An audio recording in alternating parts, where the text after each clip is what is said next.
YCP అధినేత YS Jagan మళ్లీ ముఖ్యమంత్రి అవడం ఖాయం. వైసీపీ అధికారంలోకి రావడం తథ్యం అని మాజీ ఎంపీ గోరంట్ల మాధవ్ ధీమా వ్యక్తం చేశారు. రాష్ట్రంలో ఏకపక్షంగా వ్యవహరిస్తున్న పోలీసులు తాము అధికారంలోకి వచ్చిన తర్వాత సమాధానం చెప్పాల్సి ఉంటుంది అని చెప్పుకొచ్చారు. వైసీపీ కార్యకర్త లింగమయ్య ఉగాది రోజున హత్యకు గురయ్యాడు. లింగమయ్య మృతదేహాన్ని అనంతరం ప్రభుత్వానికి తరలించారు. దీంతో లింగమయ్య మృతదేహాన్ని చూసేందుకు మాజీ ఎంపీ గోరంట్ల మాధవ్ ప్రభుత్వ ఆసుపత్రికి వెళ్లగా పోలీసులు అడ్డుకున్నారు. గోరంట్ల మాధవ్ను లోపలికి పంపలేదు. దీంతో అనంతరం ప్రభుత్వ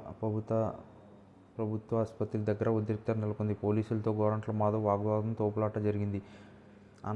అనంతపురం ప్రభుత్వ ఆసుపత్రి వద్ద ఉద్రిక్త పరిస్థితి చోటు చేసుకుంది. వైసీపీ కార్యకర్త కురుబు లింగమయ్య మృతదేహానికి నివాళులర్పించేందుకు వెళ్లిన మాజీ ఎంపీ గోరంట్ల మాధవ్ను పోలీసులు అడ్డుకున్నారు. లింగమయ్య కుటుంబాన్ని పరామర్శించడానికి, మృతదేహాన్ని నివాళులర్పించడానికి పోలీసులు అనుమతి తీసుకోవాలా అంటూ మండిపడ్డారు. పోలీసులు ఏకపక్షంగా తనను అడ్డుకుంటున్నారని మాజీ ఎంపీ గోరంట్ల మాధవ్ ధ్వజమెత్తారు. ఈ సందర్భంగా పోలీసులు కూటమి ప్రభుత్వంపై తీవ్రస్థాయిలో విరుచుకుపడ్డారు. ఆంధ్రప్రదేశ్ రాష్ట్రంలో రెడ్ బుక్ రాజ్యాంగం నడుస్తుంది అని మాజీ ఎంపీ గోరంట్ల మాధవ్ ఆరోపించారు. రాప్తాడు నియోజకవర్గంలో శాంతి భద్రతలు క్షీణించాయి అని చెప్పుకొచ్చారు. తమ హయాంలో హింసా రాజకీయాలు లేవు అని చెప్పుకొచ్చారు. కూటమి అధికారంలోకి వచ్చాక ఫ్యాక్షన్ మొదలుపెట్టారు అని ధ్వజమెత్తారు. పోలీసులు ఏకపక్షంగా వ్యవహరిస్తున్నారు అని మాజీ ఎంపీ గోరంట్ల మాధవ్ తెలిపారు.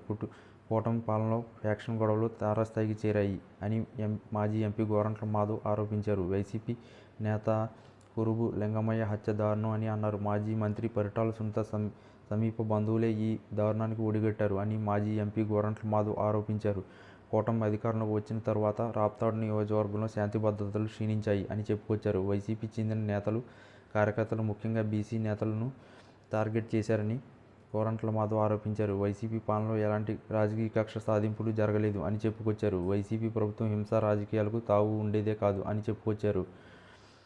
కూటమి అధికారంలోకి వచ్చాక ఫ్యాక్షన్ మొదలుపెట్టినట్టు చెప్పుకొచ్చారు.